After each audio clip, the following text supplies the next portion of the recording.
कृष्णदास जी का जो चरित्र है ऐसा है कि आपका जन्म गुजरात की भूमि पर हुआ। अहमदाबाद के पास में आपका गांव था जहां पर आपका प्रादुर्भाव हुआ।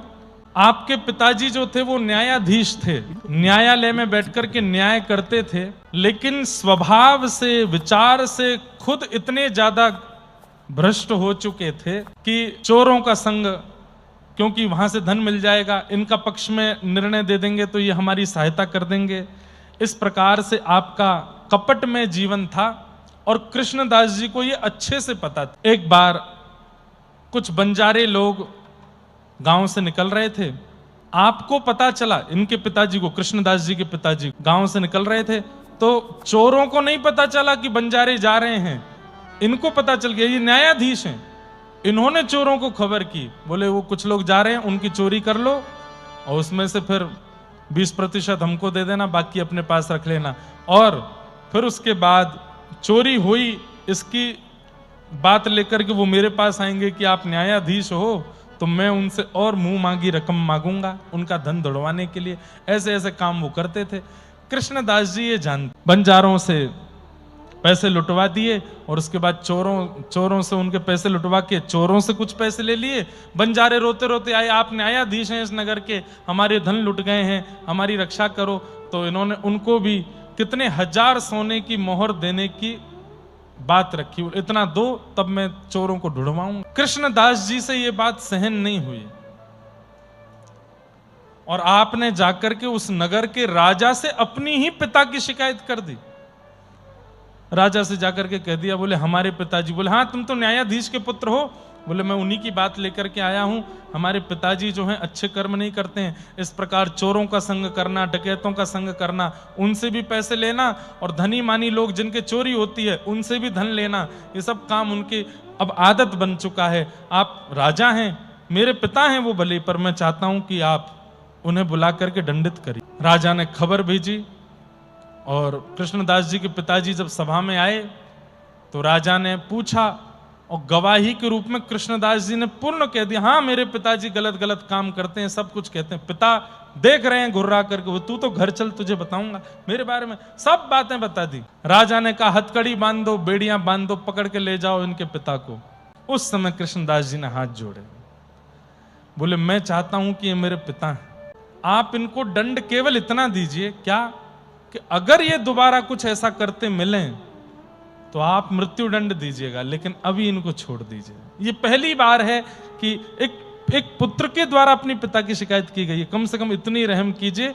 मैं चाहता तो छिपा सकता था, पर इतना मेरे ऊपर कृपा कीजिए, मैं चाहता हूं मेरे पिता सुधरे, आप इनको इस बार छोड़ दीजिए, अगली बार अगर ये कोई कृत्य करें तो आप मृत्यु दंड दे देना। राजा ने उनके पुत्र की बड़ी प्रशंसा की, बोले कैसा पुत्र, कितना अद्भुत पुत्र है आपका, जाइए हम मुक्त करते हैं आपको, लेकिन दोबारा यदि हमें कोई बात आपकी सुनने में आई तो हम मृत्यु दंड देंगे।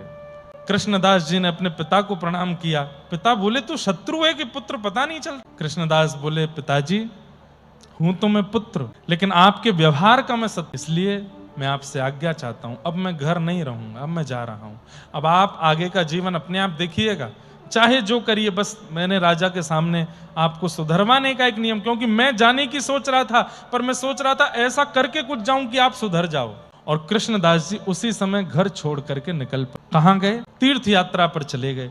तीर्थ यात्रा करते करते जैसे ही आप वृंदावन पहुंच, वृंदावन में जैसे ही मथुरा पहुंच, तभी वहां पर जय जयकार चल रही थी श्रीमन वल्लभाचार्य महाप्रभु। आपने उनके बारे में जैसे ही सुना, मन में इच्छा हुई दर्शन करूं, और जाके जैसे ही दर्शन किया तो सूरदास जी की प्रसिद्ध कथा पता चली कि बिना नेत्र के सूरदास इनके कृपा पात्र होते ही देखने लगे, मतलब उनको भगवत लीलाओं का अनुभव होने लगा, आदि आदि सब बात। तो कृष्णदास जी के मन में आया कि मुझे भी ब्रह्म संबंध, आप कृपा करके मुझ पर भी कृपा करें और कृपा करके मुझे भी दीक्षा दें। श्रीमन वल्लभाचार्य महाप्रभु ने उनको दीक्षा दी और दीक्षा देकर के कृष्णदास जी को गोवर्धन लेकर के गए और गोवर्धन ले जाकर के श्रीनाथ जी का प्रथम दर्शन उनको करा। दर्शन करते ही आहा, कृष्णदास जी तो आनंदित हो, ऐसी सुंदर छवि देख करके कृष्णदास जी का मन रूपी मयूर नृत्य करने लगा, आनंदित हो गए, बलिहार बलिहार जाने लगे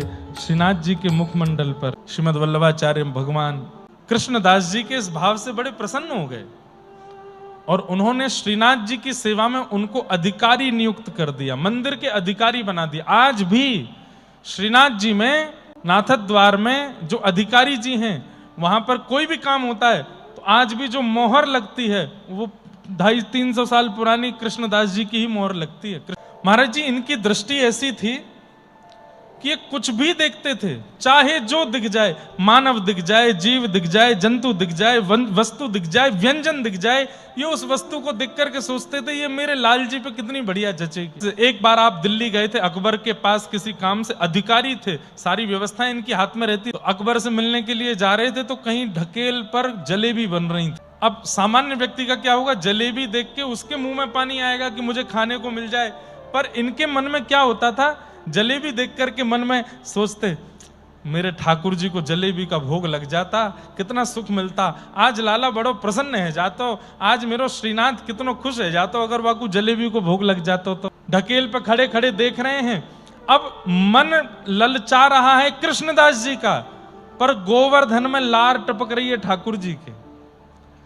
दोनों ऐसे हो गए हैं कि ठाकुर जी के जो मन होता है वो कृष्णदास जी को अनुभव होने लग जाता है, मतलब मानो अपना जैसे मन दे दिया हो कृष्णदास को। अब सोचिए दिल्ली में कृष्णदास जी जलेबी देख रहे हैं और मन में सोच रहे हैं ठाकुर जी को भोग लग जाए। यहां गुसाई श्री विठलनाथ जी, आपने ठाकुर जी का राजभोग करा करके पूर्ण कर दिया। संध्या के समय पर जब कपाट दोबारा खोले, 12-1 बजे मंदिर बंद करके 4-4:30 बजे जब मंदिर खोला तो क्या देखते हैं, श्रीनाथ जी के चारों तरफ पात्रों में जलेबियां ही जलेबी, और एक जलेबी ठाकुर जी के हाथ में, ऊपर ऐसे भुजा पर हाथ में जलेबी लगी है, और मुखमंडल पर जलेबी की चाशनी लगी हुई है। विठलनाथ जी बोले जय जय, आज जलेबी तो भरी नहीं, रसोई में जलेबी तो सिद्ध हुई नहीं, ये मंदिर में इतनी जलेबी कहां से आ गई, और ये मुंह पे इतनी चाशनी कैसे लग रही है। ठाकुर जी बोले मैं बताऊंगा तो इतना आनंद नहीं आएगा। कृष्णदास जी कहीं गए अधिकारी जी? बोले हाँ वहां गए, दिल्ली गए। बोले जब आए तो उन जलेबी की कोई चर्चा हुई थी क्या, ऐसे पूछना। गोसाई विठलनाथ जी तो रात भर सोए नहीं, ये हुआ क्या है, ये कैसे हुआ है, ये मैं कृष्णदास कब आएगा पूछूं। अगले दिन कृष्णदास जी जब आए तब उनसे पूछा कल दिल्ली गए थे? बोले हाँ बढ़िया मिलन हो गया, अकबर से हम ये काम की बोले आए हैं, बोल रहा था करवा देंगे। बोले वो सब छोड़ो, कुछ जलेबी कुछ हुआ था क्या दिल्ली में कल? आपको कैसे पता? बोले जल्दी बताओ। बोले पहले गुरुदेव आप बताइए, आपको कैसे पता? अरे पहले तुम बात बताओ फिर हम तुमको बताएंगे। बोले कल वहां एक ढकेल पे जलेबी बन रही थी, तो वहां मैं जलेबी देखते देखते सोच रहा था कि जल्दी से गिरिराज जी पहुंच जाऊं और रसोई घर में जाके जलेबी बनवा करके अपने लाला को सिद्ध करा करके पधरा दूं। बहुत मन हो रहा था कि ठाकुर जी को जलेबी का भोग लगे, तो बहुत देर तक मैं जलेबी देखता रहा। ऐसी कुछ हुई थी। क्यों, क्या हुआ? बोले तुम दिल्ली में बैठ के सोच रहे थे, यहाँ बिना रसोईया के बिना चूल्हे जलाए पता नहीं कहां से जलेबी बन के भी आ गई और ठाकुर जी ने भोग भी लगा लिया, प्रेम से पा भी लिया। कृष्णदास जी तो इतने आनंदित हो, दौड़ करके गए और श्रीनाथ जी को सन्मुख खड़े होकर के बोले जय जय, आप इतनो प्रेम मत करे करो मुझसो, मैं इतने लायक नहीं हूं, आप इतनो स्नेह मुख मत दे करो नाथ। तो श्री कृष्णदास जी एक बार आगरा गए, तो आगरा में बाजारी कर रहे थे, तभी उनको सुंदर स्वर सुनाई देने लगा, और सुंदर स्वर को सुनकर के कृष्णदास जी का मन विचलित होने लगा। बोले कौन गा रहा है? उस स्वर के पीछे खोजते खोजते खोजते गली में गए, गली से दूसरी गली, दूसरी से तीसरी गली, तभी वे देखते हैं कि एक जगह बड़ी भीड़ लगी है। अंदर प्रवेश करके गए तो चारों तरफ मनचले व्यक्ति खड़े थे और बीच में घुंघरू अपने पैरों में बांध करके एक वैश्या नृत्य करके गा रही थी। उसके स्वर पर तो कृष्णदास जी एक बार को मोहित हो ही गए थे, लेकिन जब उसका स्वरूप देखा, कृष्णदास जी के मन में भाव आया, अरे इतना सुंदर स्वरूप, इतना सुंदर कंठ, इतना सुंदर नृत्य, ये तो मेरे लाल जी को प्रस्तुत होनी चाहिए। कृष्णदास जी ने उस वैश्या के जब नृत्य पूरा हुआ तब उसके पास गए, और गुमान में खड़ी है, पूरा नगर उसको देखने के लिए लालायित रहता है। कृष्णदास जी जैसे तैसे उसके पास पहुंचे और जाकर के कहा, देवी हमारे सेठ जी के सामने नृत्य करोगी? वो ध्यान ही नहीं दे रही थी कृष्णदास जी पे। बोले कहाँ है तुम्हारे सेठ जी? बोले गोवर्धन में। गोवर्धन तो बहुत दूर है यहाँ से। अरे जो लगेगा हम दे देंगे। वैश्या ने कहा 50 रुपया लगेगा। कृष्णदास जी ने 100 रुपया तो तभी दे दिया। बोले 100 रुपया तुम पहले रख लो और फिर जब हमारे सेठ जी के सामने नाच लोगी वो प्रसन्न हो जाएंगे, तो उसके बाद जो उनकी इच्छा होगी वो दे देंगे तुमको। वो 100 रुपया देख करके बोले ये तो केवल ऐसे ही तुम्हारे एडवांस समझ लो, रख लो अपने। वैश्या तो मोहे तो बोले यहाँ तो मुझे लगता है इतना धन मिलेगा कि मुझे फिर किसी से मांगने की जरूरत नहीं। जब सेठ जी का सेवक इतना उदार है तो सेठ जी कितने उदार होंगे। कब चलना है? बोले कि कल सवेरे प्रातः काल ब्रह्म बेला में चलेंगे और शयन के हमारे सेठ जी सोएंगे, शयन के समय तक हम पहुंच जाएंगे, तब तुम नृत्य करके दिखाना।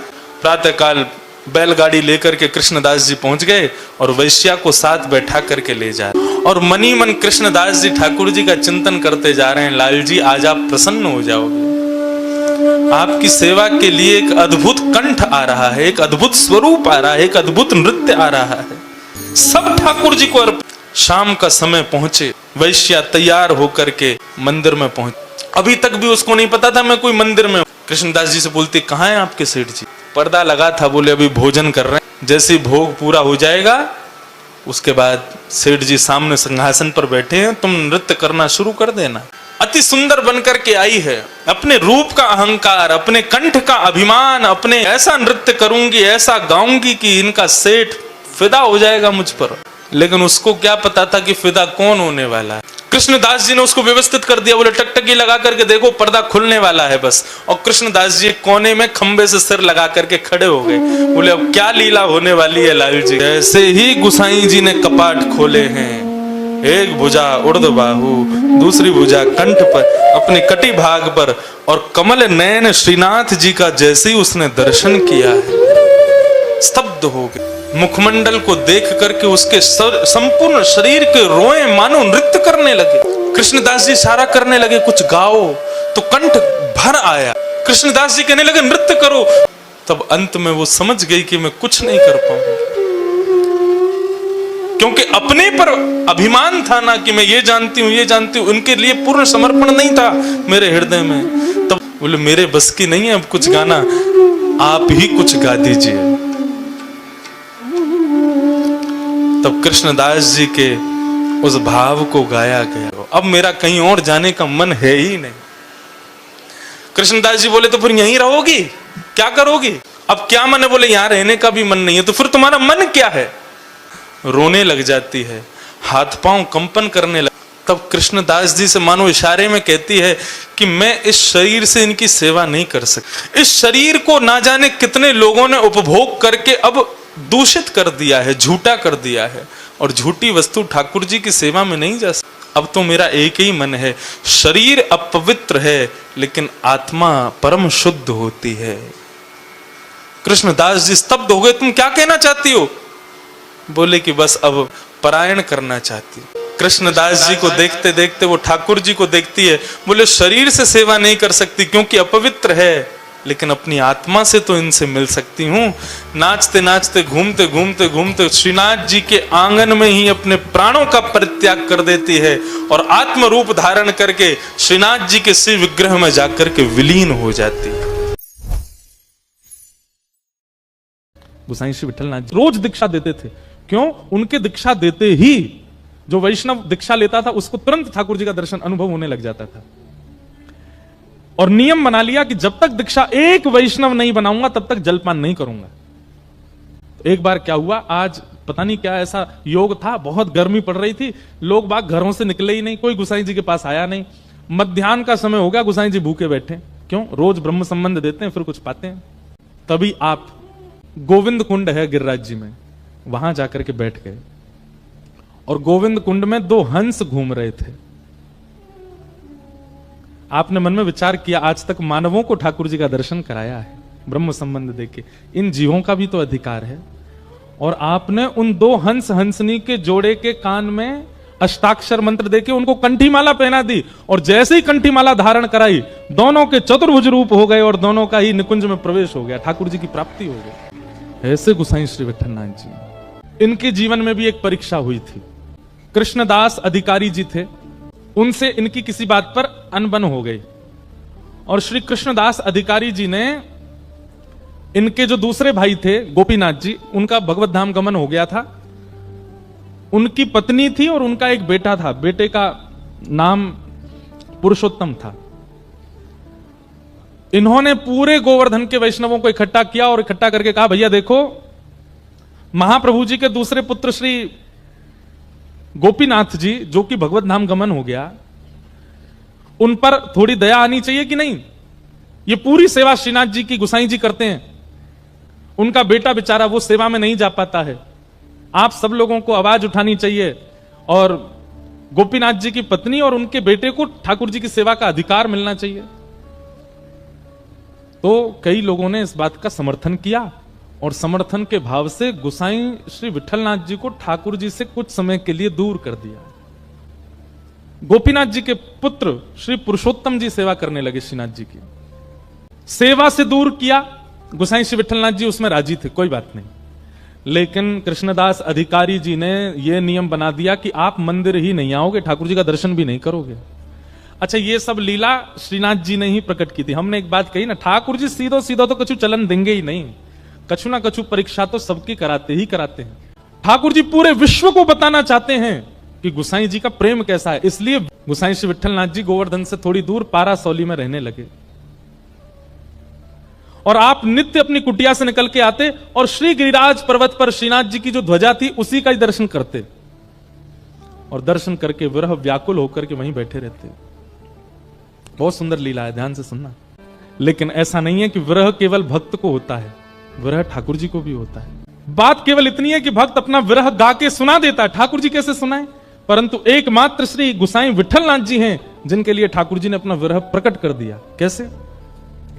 श्रीनाथ जी में आज भी 100 पान का भोग रोज लगता है ठाकुर जी। कितने पान?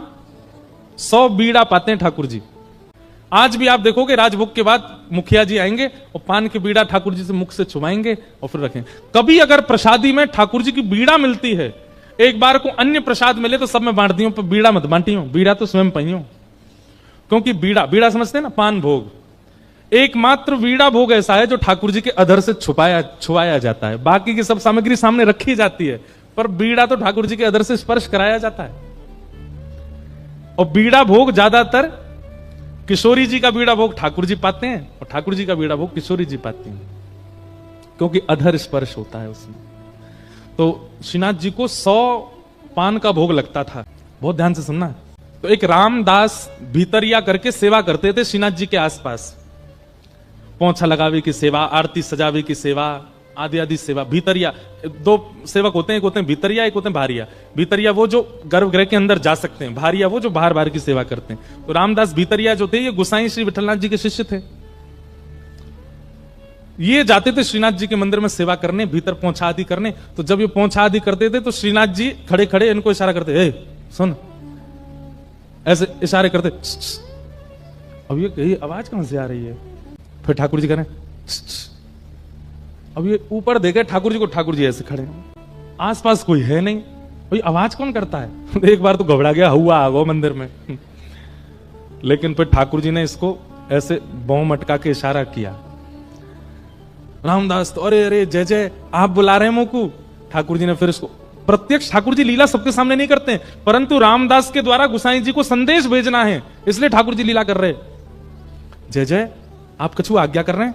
तो ठाकुर जी के बगल में जो मसनद रखी जाती है ना, उन पर ठाकुर जी के मुख पहुंचने का एक रूमाल रखा जाता है। ठाकुर जी ने ऐसे नजर घुमा के रूमाल की ओर इशारा किया। कोई था नहीं मंदिर में, 2-4 लोग दर्शन कर रहे थे।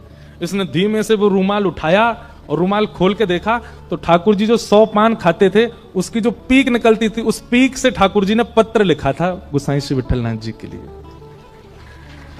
और वो पत्र लिखा था, उसमें प्रथम ही ठाकुर जी ने लिखी है, रामदास पत्र मत पढ़ियो, ले जाके गोसाई जी को दे दे। रामदास के तो नेत्र सजल हो गए, ठाकुर जी लीला करते। और रोज रामदास क्या करता, 2 रूमाल रखता, एक तो वहां पधरा देता और एक वहां से उठा के जेब में धर के ले जाता और गोसाई जी के पास जाता। गोसाई जी आज ठाकुर जी ने कृपा के, बोले हाँ प्रसाद भेजा होगा दे दो। नहीं प्रसाद नहीं, आज तो पत्र भेजा है। गोसाई जी ने जैसे ही वो रूमाल खोल करके देखा, ठाकुर जी ने अपनी पीक से जो पान की लाल लाल निकलती, वहां से ठाकुर जी ने पत्र लिखा। और उस पत्र में ठाकुर जी अपना प्रेम उद्गार प्रकट करते हैं। और क्या कहते हैं वो, पंक्ति तो मुझे याद नहीं, पर ठाकुर जी ने पत्र लिख करके गोसाई जी से कहा, मेघ तो समय आने पे बरसेगो। मतलब मेघ तो समय आने पे बरसेगो। मेघ हमेशा नहीं बरसते, जब समय आता तब बरसता है। तो मानो गोसाई जी से कह रहे हैं प्रतीक्षा करो, समय जल्दी आएगा जब मेरा प्रेम आप पे बरसेगा। तो गोसाई जी हैं। गोसाई जी ने एक पत्तल पर दूसरा पत्र लिखा और पत्र लिख करके रामदास से बोले जाओ ठाकुर जी को दे दो। और गोसाई जी ने क्या लिखा? बोले मेघ तो समय आने पे बरसेगा, पर चातक पक्षी जानते हैं नाम? एक तो आजकल लोग जानते नहीं, इतनी व्याख्या करनी पड़ती है। चातक पक्षी जो होता है वो पूरे साल प्यासा रहता है। उसका नियम है वो नदी का पानी नहीं पिएगा, वो पोखर तालाब का पानी नहीं पीता। चातक पक्षी जो होता है वो पहली वर्षा होती है और उसका जब बिंदु गिरता है उसी का जल पीता है, उसको कहते हैं चातक। और चातक पक्षी का नियम होता है वो चहकता कैसे है? प्यासा हूं प्यासा हूं। जो पहाड़ों में रहते हैं, हिमाचल के लोग होंगे, कश्मीर, उनको चातक पक्षी की आवाज आती होगी सुबह, प्यासा हूं, वो ऐसे ही बोलता है। तो ठाकुर जी ने पत्र लिख करके भेजा, मेघ तो समय आने पे बरसेगा। गोसाई जी ने पत्र लिख करके भेजा, मेघ तो समय आने पे बरसेगा, पर चातक अपनी पुकार क्यों छोड़े? चातक तो पुकारेगा। मेघ चाहे जब बरसे, पर चातक प्यासा हूं प्यासा हूं प्यासा हूं, ये तो गाएगा ना। महीनों के लिए ठाकुर जी से दूर कर दिया गोसाई जी को। पर एक दिन अकबर को यह बात पता चली कि हमारे प्रिय श्री गोसाई जी को उनके ठाकुर की सेवा से दूर कर दिया कृष्णदास ने। तो अकबर ने अपनी सेना भेज करके कृष्णदास जी को कारागृह में डाल दिया। गोसाई जी को फिर से सेवा मिल गई, परंतु गोसाई जी सेवा में तो आ गए, पर उन्होंने प्रण दिया जब तक कृष्णदास मुक्त नहीं किए जाएंगे तब तक हम अन्न जल ग्रहण नहीं करेंगे। अनशन पे बैठ गए। कृष्णदास जी मुक्त हुए। कृष्णदास जी को जब ये बात पता चली कि गोसाई जी को मैंने दूर किया ठाकुर जी से, और ये ऐसे प्रेमी कि मैं कारागृह में गया तो इन्होंने अन्न जल का त्याग कर दिया। कृष्णदास जी ने बहुत प्रार्थना करके क्षमा मांगी गोसाई जी से। गोसाई जी बोले नहीं, मुझे सब पता है, ये ठाकुर जी की लीला है, इन्हें बहुत ज्यादा पास कोई रहवे लग जाए तो इनको मन करे यार इन्हें दूर करो, या कि प्रेम की बथा ने पहचानो कैसे है। ये मेरे प्रेम की परीक्षा ले रहे थे, मैं जानू ये तुम्हारे मन की इच्छा नहीं थी, ये इनकी इच्छा थी। लाला बड़ो नटखट है हमारो, ऐसे गोसाई जी की। फिर बाद में ऐसी लीला आती है कि कृष्णदास जी को इसका दंड मिला। एक भक्त को ठाकुर जी से दूर किया और दंड क्या मिला? हम मानते हैं कि उन्होंने आचार्य अपराध किया था और उसका दंड उनको मिला कि उनकी मृत्यु सहज नहीं हुई, सरल नहीं हुई। तो कृष्णदास जी मंदिर के अधिकारी, श्रीनाथ जी मंदिर गोवर्धन के, तो कृष्णदास जी को नियम है तो वो नित्य जल की सेवा मंदिर की करते और स्वयं जाते, कुआं से जल लेकर के आते और ला करके मंदिर सेवा में पधराते। एक दिन श्रीनाथ जी ने प्रत्यक्ष प्रकट है करके ठाकुर जी ने कही, बोले कि हे कृष्णदास, अब तुम वृद्ध है गए हो, आप अब सेवा करनी धीरे धीरे कम कर दो, इतनी भोर में जाओ जल लेकर के आओ, हमको बड़ा श्रम हो गया आपको देख करके। कृष्णदास जी बोले, हमारी करनी को कितने सारे लोग देख करके पालन करते हैं, यदि हम ही हाथ पे हाथ धर के बैठ जाएंगे तो बाकी के लोगों को क्या प्रेरणा मिलेगी? इसलिए जय जय हमको सेवा करने दो, आप हमको रोको मत। ठाकुर जी बोले जैसी तुम्हारी राजी। और एक दिन कैसा हुआ कि श्री कृष्णदास जी जल भरने के लिए कुआं पे गए और जैसे ही जल भर करके बाहर निकाल रहे, आप श्री का पैर फिसल गया और कुआं में गिर गए। और कुआं में गिर करके श्री कृष्णदास जी के भगवत नाम गमन हो गया। आश्चर्य की बात ये तो थी, दुखद घटना थी कि भैया एक परम वैष्णव भक्त भगवत धाम को प्रस्थान कर गए, पर चर्चा का विषय ब्रजमंडल में यह बना हुआ था कि एक परम वैष्णव की, एक परम भागवत की, एक ऐसे दिव्य महापुरुष की इस प्रकार से मृत्यु होना लोगों का भक्ति से विश्वास उठाने जैसा लग रहा था। सब जगह ये चर्चा होने लगी। बोले कि क्या फायदा ठाकुर जी का नाम जप करने का, क्या फायदा इतनी सेवा करने का, क्या फायदा इतना भजन करने का। कृष्णदास जी को देखो कुआं में गिर गए, प्राण निकल गए। अरे कम से कम प्राण जाते तो कम से कम ऐसे तो कि सही तरीका से जाते, इस प्रकार ये तो अकाल मृत्यु जैसी है। अब तरह तरह की बात ब्रजमंडल में घूमने लगी। ऊपर से किसी ने एक बात और जोड़ दी। बोले क्या? बोले वो तो भूत और बन गए। अब कोई बेचारो पनघटते जल भर के ला रहा है तो जबरदस्ती टीक दोपहरी खाली, कोई भी नहीं रास्ता में। अब जोर की हवा उछल जाए तो ओहो कृष्णदास जी पीछे पड़ गए मेरे, हवा चली बहुत जोर की। बाकी के सब विश्वास भी कर लें, बोले हाँ सही कह रहे हो, भूत तो बन ही गए वो। स्वामी श्री हरदास जी महाराज कहते हैं, संपूर्ण जीवन में एक बार भी ठाकुर जी का भजन गा लिया, वृंदावन रस को गा लिया, स्वामी जी कहते हैं उसकी अधोगति जीवन में नहीं हो सकती। कृष्णदास जी ने तो पूरा जीवन ठाकुर जी की सेवा में निकाल दिया, कैसे कह सकते हैं कि उनकी अधोगति हुई है? स्वामी जी को बहुत चिंता हुई इस बात को सुनकर के, ये तो गलत है कि श्री हितरवंश महाप्रभु, गोपाल भट्ट गोस्वामी जी, श्री रूप सनातन जी और श्री हरिराम व्यास जी, ऐसे अनेक रसिक जन सब आए निधिवन में, और निधिवन में एक पूरी गोष्ठी बैठी कि भैया ऐसे ऐसे ये तो भक्ति पर प्रश्न चिन्ह उठ रहा है, कृष्णदास जी की अधोगति हो गई, वो प्रेत बन गए, बड़ा लोग बाग तो भक्ति करने से डर रहे हैं, मंदिर जाने से यूं कह रहे हैं कछु फायदा ना है भैया, कृष्णदास कुआं में गिर गो। स्वामी जी बोले अब हम ही को कुछ करना पड़ेगा। तो बोले क्या करें?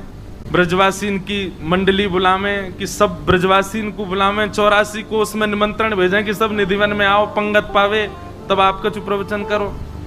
स्वामी श्री हरदास जी बोले ना, ब्रजवासीन से कहा लड़नो, ब्रजवासीन को कहा समझानो, अब तो लड़ेंगे हम श्रीनाथ जी से, श्रीनाथ जी से लड़वे जाएंगे।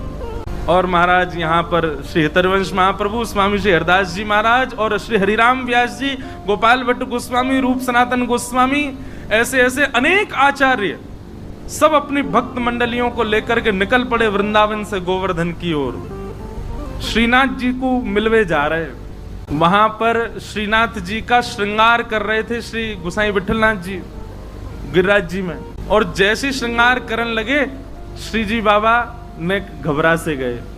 तो गुसाई जी बोले जय जय काय गो, ये आपको मोह ऐसो काय को उतर रहा है, और ये हाथ पांव काय कहां पर हैं? बोले अरे ये सबरे आ रहे हैं। बोले कौन आ रहे हैं? बोले स्वामी श्री हरदास जी, हितरवंश महाप्रभु और क्या कहते हैं हरिराम व्यास, गोपाल भट्ट गोस्वामी, रूप सनातन गोस्वामी, सबरे आ रहे हैं, मोते लड़वे आ रहे हैं। अरे ये सब संत जन आपको यश काम है, ठाकुर जी इनते काय को डर रहे? बोले संत तो बाह्य रूप थे, भीतर तो सबरी सहचरी हैं। वो ललिता है, दूसरी विशाखा है, तीसरी बंसी है, चौथी कोई है, ये सब सबके निज रूप तो सखीन के हैं, और सखीन से ही डरे ठाकुर जी। स्वामी श्री हरदास जी महाराज और सब रसिक जन जा रहे हैं, पूरा वृंदावन और जो जो गांव बीच में पड़े सब जगह महाराज स्वागत सत्कार होवे, सब लोग आकर के प्रणाम करें। अब फोन तो थे नहीं, फोटोज तो थे नहीं कि भाई सबन को बस नाम सुने सबने स्वामी श्री हरदास जी, नाम सुने सबन ने गोपाल भट्ट गोस्वामी, नाम सुने हरिराम व्यास। अब जो जो गांव ते निकले तो गांव बारे बेचारे हाथ जोड़ खड़े, अब ये ना पता है कौन सो कौन। हरिराम व्यास जी आगे आगे जा रहे हैं और आगे आगे जाके बता रहे हैं, सुनो पतरे से होंगे, ऐसो यहाँ नाक तिलक लगा रखो, वो स्वामी श्री हरदास जी हैं, और उनके संग आ रहे होंगे, उनको ऐसो तिलक होगा, वो श्री हितरवंश महाप्रभु हैं, और श्री गौड़िया वैष्णव संप्रदाय तिलक गोपाल भट्ट गोस्वामी है, वो रूप सनातन गोस्वामी है, उनने वो ठाकुर जी प्रकट किए। तो जब सब रसिक जन आवे तो सब ब्रजवासी भोले बारे सब उनको प्रणाम करें। और फिर एक के बोले कि हमने तो सुनी एक हरिराम व्यास भी आए हुए, वो कहाँ है? हरिराम व्यास जी तो परिचय देते, तो फिर स्वामी जी परिचय देते, आपके बगल में जो खड़े हैं जुगल किशोर को जिनने प्रकट किया हरिराम व्यास है। राधा कुंड पहुंचे, और जैसे ही राधा कुंड पहुंचे श्रीनाथ जी को श्रृंगार चल रहा है, विठलनाथ जी श्रृंगार कर रहे हैं, सुंदर शीश पर पाग आदि पहना करके, सुंदर तिलक भाल आदि सब करके, कानन में कुंडल, अब जामा पहना रहे श्री जी बाबा को, एक हाथ में ही जामा पहनो, इतने में ही ठाकुर जी बोले विठलनाथ जी मैं पहन लूंगा खुद ही, तुम जाओ उनको सबन को स्वागत करो। ये ज्यादा नाराज है कि मोते नहीं कहीं लड़ लें सबरे, इनको जाके वहीं से राधा कुंड में सबन को बढ़िया स्वागत करो। तो श्री विठलनाथ जी बोले जय जय अभी लगे न, एक देर लगेगी, मैं पहना दूं। बोले ना मैं पहन लूंगा खुद ही, तुम जाओ। सबरी सहचरी आई है, सबन से मिलके आओ और बात देखियो वहीं निपट जाए, यहाँ तो सबरे भक्ति भाव में भर के आए करें। तभी गुसाई श्री विठलनाथ जी आए। आहा गोवर्धन नाथ की जय, गिरिराज धरण की जय, शाम सो जय जयकार हेन लगी। गुसाई जी ने जाकर के सब रसिकन को प्रणाम कियो। स्वामी जी बोले आओ गुसाई जी, आधी जामा पहना के आयो लाल जी को, पूरी नहीं पहना के आए, ऐसी कहाँ जल्दी? अरे न बढ़िया ते तैयार करके आते, हम कछु कह थोड़ी रहे, मिलवे तो आए, ऐसो काब है। गुसाई जी के नेत्र सजल हो गए, बोले आपके भाव साम्राज्य को प्रणाम है स्वामी जी, आप सब जानते हैं, आपको सब पता है, कहां कैसो कौन श्रृंगार कहां भाव में करे, क्योंकि कल मैंने कहा ना ललिता जी सबके मन की जानती हैं, वो ललिता जी स्वामी जी हैं, सब जानती हैं। बोले आधी जामा पहना के भागे आए, पूरी पहना जाते। चर्चा हुई वहां बैठ करके, सब समाधान आदि की बातें हुई। बोले क्या किया जाए, कैसे ब्रजवासियों को बताया जाए कि भाई मृत्यु किसी के वश में थोड़ी, ऐसा थोड़ी कि केवल भजन करने वाला और सब प्रकार से ठाकुर जी को भजने वाले की कभी अकाल मृत्यु नहीं हो सकती। स्वामी जी बोले देखो मृत्यु अकाल हो सकती है पर गति अधोगति नहीं हो सकती। श्री विठलनाथ जी बोले कि जय जय, आपकी बात तो सही है पर आपने जो ये भाव कहे ये भी उचित है, पर ये बात समाज को कैसे समझाई जाए, समाज को तो प्रमाण चाहिए। गोसाई जी बोले यहीं बैठे बैठे बात करोगे कि जामा आधो पहना के आए उनके पास लऊ चलोगे, अब ले चलो। और सब रसिकन को श्री विठलनाथ जी लेकर के जतिपुरा आए। और महाराज जी ऐसा सुंदर वर्णन है कि जैसे ही जतिपुरा पहुंचे स्वामी श्री हरदास जी महाराज ऊपर एक तरफ बैठ करके श्रीमद वल्लभाचार्य जी महाराज चिंतन कर रहे थे, ध्यान कर रहे थे। आपको जैसी पता चली कि स्वामी श्री हरदास जी महाराज और रसिक त्रिवेणी और ऐसे आचार्य पधारे, आप श्री तुरंत दौड़ करके नीचे आए और आकर के स्वामी जी को अपने हृदय से लगाए हो। स्वामी श्री हरदास जी को हृदय से अच्छा, श्रीमद वल्लभाचार्य जी कौन है? ये यशोदा जी के रूप है, ये यशोदा जी के भाव। यशोदा जी ललिता जी को हृदय से लगा रही हैं। जब भी लाल जी कुंज में जामे तो श्रीदामा और ललिता दोनों को समझामे, यशोदा जी लाला को ध्यान रखियो कहीं भाज नहीं जाए तित को। श्रीमद वल्लभाचार्य जी ने हृदय से लगाया। अच्छा, सबके नेत्र सजल है रहे हैं या दृश्य को देख के, और सबको बोले आओ अपने प्राणेश के दर्शन आपको करावे, अपने प्राण प्रियतम के आपको दर्शन करावे, चलो। और सब रसिकन को लेकर के श्रीनाथ जी के मंदिर में पहुंचे। श्री जी बाबा के नेत्र नीचे क्यों हैं? मूल भाव तो महाराज जी कि श्री जी को दर्शन कर रहे हैं, गिरिराज पर्वत धारण किया, श्री जी सामने खड़ी हैं तो श्री जी को दर्शन कर रहे हैं। ठाकुर जी बार बार नजर उठा के देख रहे हैं, आ रही हैं सबरी, आ रही हैं सबरी, आगे लड़ंगी मोते कि तुमने अपने भक्त की ऐसी गति करवा दी और ऐसा हल्ला मचवा दियो पूरे में। तो जैसे ही स्वामी जी सामने आए, ठाकुर जी ने अपने नेत्र नीचे कर लिए। स्वामी जी नीचे से देख रहे हैं ठाकुर जी को, ऐसे देख रहे हैं। नीचे कहां देख रहे हो? ऊपर देखो। बड़ी मधुर बात। निकुंज नायक श्री गोवर्धन नाथ जी के दर्शन करके सब रसिक जन मोहित है गए और बार बार कह रहे हैं, अरे विठलनाथ जी, हे श्री वल्लभाचार्य जी, आपके भाग्य की कही ना जाए। कैसे ठाकुर जी प्रकट किए, कैसे लाल जी आपके यहाँ विराज रहे हैं, कैसा सुंदर रूप है, कैसे सुंदर हाथ है, कैसे सुंदर मुख है, कैसी सुंदर ग्रीवा, सब रूप को वर्णन। वहीं बैठे बैठे पद गा दिए सब रसिकन ने। अब जिस चर्चा के लिए सब एकत्रित हुए थे वो चर्चा फिर प्रकट हुई। बोले क्या करें, पूरे ब्रजवासियों में डर बैठ गया और ये तो बहुत गलत बात है कि ऐसे भजनानंदी के बारे में ऐसी अनर्गल बातें कही जा रही, भूत बन गए। बताओ, भजनानंदी कोई भूत बन सकता है? जिसने अपने जीवन भर तिलक लगाया हो, जिसने जीवन भर कंठी पहनी हो, जीवन भर नाम जप किया, जीवन भर सेवा, वो भूत कैसे बन सकता है? सब लोग ढूंढने लगे स्वामी जी कहाँ हैं, तो देखा स्वामी जी बिल्कुल श्री जी बाबा के सामने बैठे हैं और अपलक नेत्रों से निहार रहे हैं। पितृवंश महाप्रभु गए, बोले स्वामी जी चर्चा है रही है, आज्ञा करो। स्वामी जी ठाकुर जी को देखते देखते अपलक नेत्रन से ही बोले, 4 घड़ी के भीतर भीतर उत्तर आ जाएगा कृष्णदास कहाँ। 4 घड़ी प्रतीक्षा करो, 1 घड़ी में 24 मिनट होते हैं। और ऐसा कहकर के स्वामी जी तो अपनी लीला में चले गए। ललिता जी हैं, निकुंज नायक दिख गए तो कहाँ रुके, वो तो चली गई लीला में। बस यूं कहे 4 घड़ी प्रतीक्षा करो। इतने में ही एक कान्हा नाम का ग्वारिया दौड़ा दौड़ा आया। अरे अचंबो है गो, आश्चर्य है गो, अरे अरे भैया आज मैंने कछु देख लियो, कछु देख लियो। दौड़ो दौड़ो विठलनाथ जी के पास, वल्लभाचार्य जी के पास आयो। सब रसिक जन बैठे, सबने पूछी भैया कहाँ देखे आयो? हांफन लगो, बैठ गए, बैठ करके बोलो, अरे मैं श्रीनाथ जी की गैया चरावे जाऊं। विठलनाथ जी ने सबको परिचय दियो, बोले हमारो ग्वारिया है, ठाकुर जी की गैया चरावे जावे। कहाँ देख लियो भैया? बोले जय जय, मैं गैया चरावे गयो और गिरिराज जी तो नेक दूर ही गयो और वहां मैंने कहा देखो। बोले कहा देखो? बोले दूर दूर कृष्णदास जी डोल रहे। सबके चित्त में भय आ गया, बोले कहीं ये सत्य तो नहीं है कि वो भूत ही बन गए। बोले अच्छा कृष्णदास जी देखे? बोले हाँ मैंने कृष्णदास जी देखे, अब मैं तो उनको देख के भाजन लगो, वो तो पता ही भूत बन गए। पर वो मेरे सामने आकर खड़े हो गए, सामने आकर के बोले कहाँ भाग रहे हो? बोले अरे आप तो भूत बन गए हो, आप तो डर गए। अरे कोई भूत भूत ना बनो भैया, ये सब बात ऐसी बना दी है। बोले आपकी मृत्यु तो है गई? बोले हाँ मैं ठाकुर जी की सेवा में हूँ।